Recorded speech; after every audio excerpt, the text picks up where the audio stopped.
So this is for those of you whose projects have been drying out or breaking before we finish them.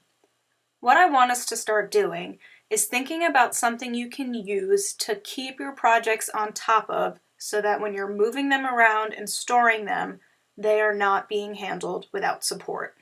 A standard piece of cardboard works well, but what you can see is I've actually stacked 3 of them together.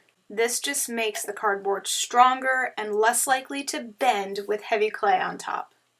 Some other items that work, if you happen to have them, is a piece of masonite board or any other wood, or even an old binder.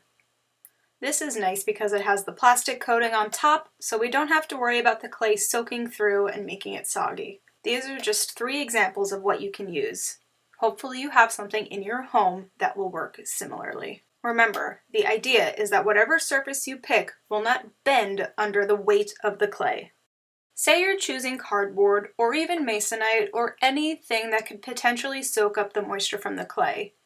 First thing you'll want to do is waterproof it, and I'm doing that by just covering my cardboard with a plastic bag.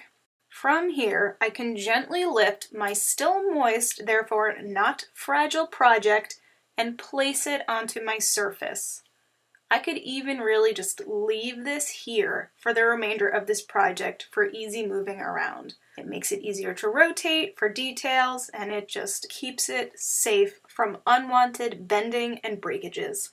Now, if your project is drying out and wrapping it is not enough, what you should be doing is giving your clay a light spritzing of water to keep it moist. This is especially good after a full class period of handling it and drying your clay out. If you don't have a spray bottle, you can simply get your paper towel damp under running water, making sure to squeeze out any excess. We don't want it dripping, we just want it to be damp all the way around. And I just like to take a minute to make sure my paper towel is hugging my clay so that all parts of it are being rejuvenated by the water. And last but not least, what we're all familiar with, which now I can do a little bit more easily, is getting a bag, making sure there's no holes in it, wrapping it all the way around my project, making sure to seal off any openings. As you can see, as I gently flip this over, I have folded all open sections underneath so that when I place this down, the weight of my project is keeping that bag closed.